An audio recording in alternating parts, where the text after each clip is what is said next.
Upstairs, so if you have to be someplace where you can be presentable, we will defer you at the end of class. Alrighty. As we always do, start with introductions, and in addition to the who you are, what you do, and where you do it, tell me a favorite snow day story. So reach back into your, I think we're going to get a 2-hour delay days, and tell me a favorite snow day story. I will start, and I am Marty Wiseman. I am the human, and I am the Director of Talent Development, so I'm going to cover both brands and then the office upstairs, and I work here. And a favorite snow day story. Gosh, pick something that I don't have a story for again. I think in general, I remember as a kid, you turn on the AM FM transistor radio, and I remember listening to them rattling off all the schools, and I couldn't wait till they got to the ends. North Hills, yes! And Hampton was always first, and if Hampton wasn't there, it didn't look good for us, but if Hampton was getting a delay or cancellation, but I remember that, just listening. And then I would hear that, and instead of saying woo-hoo and getting up and going out and playing, I listened to it like 6 more times. Just because it was so fun to hear that it was a delay or a cancellation. So, all right, that's my story. I'm sticking to it. Do I start here? So we're going to start over here in class. So, he does not know that what we do is we chill until it's time for us to work. So he's learning, and I will be periodically coming over and just giving them treats for being a good girl and good boy, and that will help him learn that my job at this point is just to hang out. She doesn't lose her patience with him? Oh, she does. Oh, yeah. I tried that with my Oh, yeah. And he's really good at pushing her buttons, just he knows exactly how to get her to react, and then she's like, "Arr!" He's like, "Oh." So they, yes, in A many ways. 6-year-old and a 2-year-old. The 2-year-old knows just how to push the right buttons. Yep.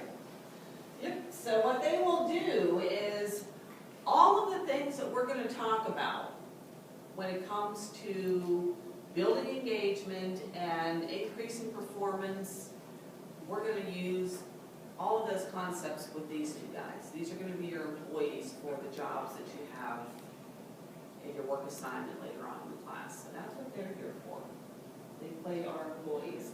One of your groups will get the seasoned employee who knows the ropes and has a clue and will work very hard. And the other of you will get the brand new high school graduate who doesn't have any clue at all. And we'll talk about what do you need to do differently in those situations. All right, so I'd like to try and get you up moving as much as I can. What I'd like you to do, I'm going to send you to that whiteboard and this whiteboard, this group up here, this group in the back. And what I'd like you to do is I'd like you to think about what are the biggest challenges that you have as a leader. And even if you don't have direct reports, you're still a leader. Because you need to work with other people and get things done. So what are some of the biggest challenges you have when it comes to getting what you need from your team or from somebody else? Right? So quick brainstorm, this group up here, this group in the back, going back to that being too friendly versus bossy. We were peers, we were friends, we shared the same war stories, and now I'm in charge, and what does that mean? How do I do that? So yeah, we'll talk about that. All right, over here. Morale. Great morale. It's great morale is a problem, right? Motivation with a lot of people is a problem. Yeah. Okay, so here's my first quiz question. Thank you. I appreciate your hire. Morale, can you change somebody's morale? You can help build it. I don't think you can change it. I think you can. Okay, also? I think sometimes the morale of all the employees in general can come down because it's, one person brings this negative attitude and then it grows and grows and grows. And if you can flip it around and help, one person to see positive, then that can also grow in the same way. I think that you can turn the morale. Attitude is very much infectious, yes. Was that? And, go ahead, Jim. Because I had, I have a couple of Number two, what are, if you had to whittle it down to the two most important responsibilities that a manager or leader has, maybe? Come on, what? Team member morale and guest satisfaction. Okay, so building up your team's engagement and morale and making sure that your guests are taken care of. Okay? What'd you guys come up with?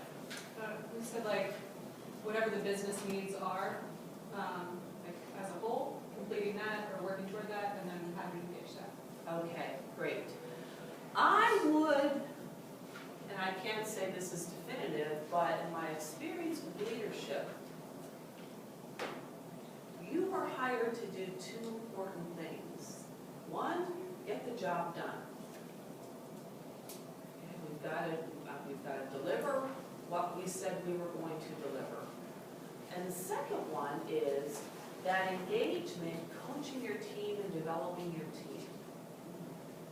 Okay, so there's the job, there's the technical part of your work, and then there's the people side. And this is all about the people side.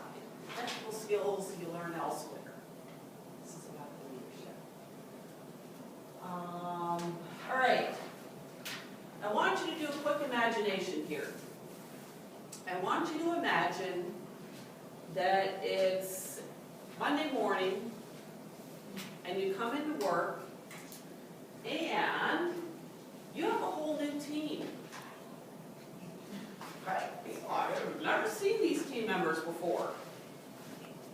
None of them speak English. They have completely foreign customs and a completely foreign culture. And your boss comes in and says, you've got 3 months to make this group a high-performing work team.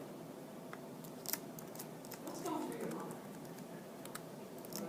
How am I going to communicate with them to get them Okay, there? so how am I going to communicate? What else?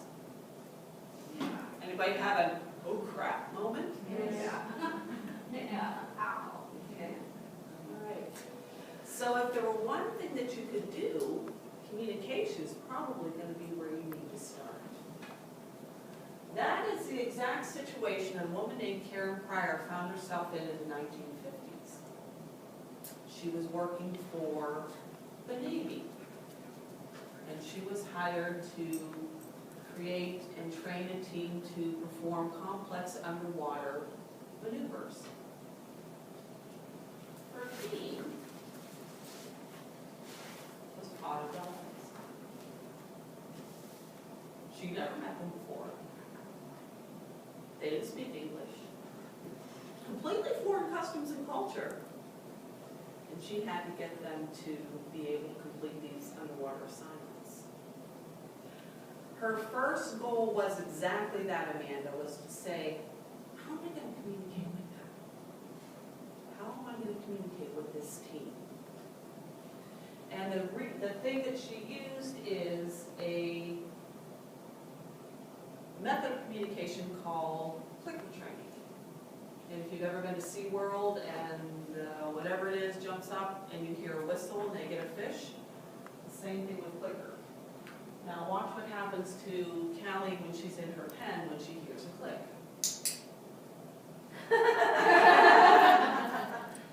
Never use dogs in class. She's sleeping. Are you dead? Don't be dead. That'd be really bad.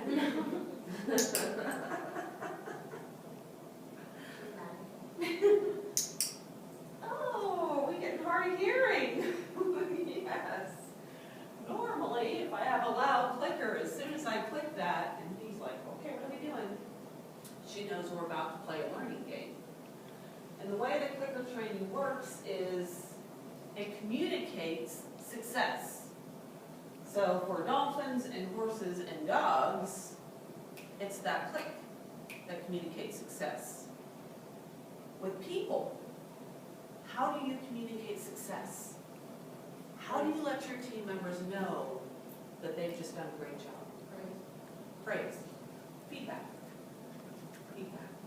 So when we are working with the dogs and we're giving them feedback, it's the same as if you were working with an employee and giving them verbal praise. Verbal guidance.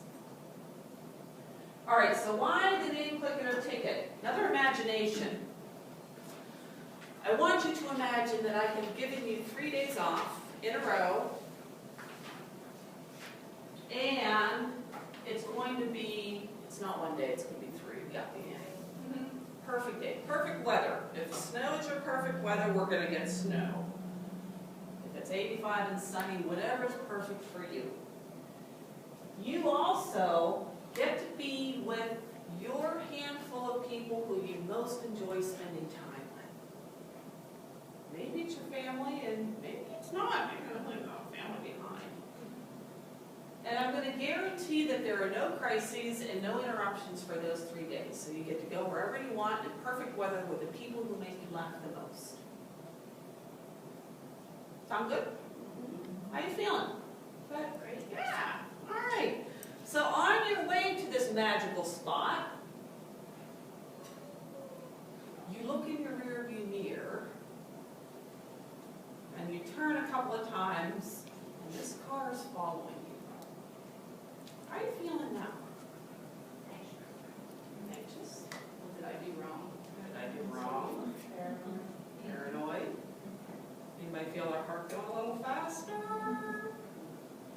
9 and 10, no, yeah. It's me, I'm driving, now watching my rearview mirror. It's like, okay, what road ahead? Watching the rearview mirror. So, you have just gone from feeling relaxed and anticipating and happy and kind of smiling inside to, uh-oh. Why? It's just a car. Why the change?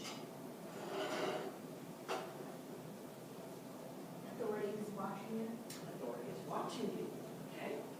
Something you didn't know that you did wrong, now I'm going to be pointed at. Okay. Okay. So, how many can remember the last time you got pulled over and complimented on your fine driving today, ma'am? Doesn't happen. And when we talk about click it or ticket, that's what I'm referring to. Leading by guiding and coaching and positive feedback creates a very different internal state than leading by ticketing. I want to give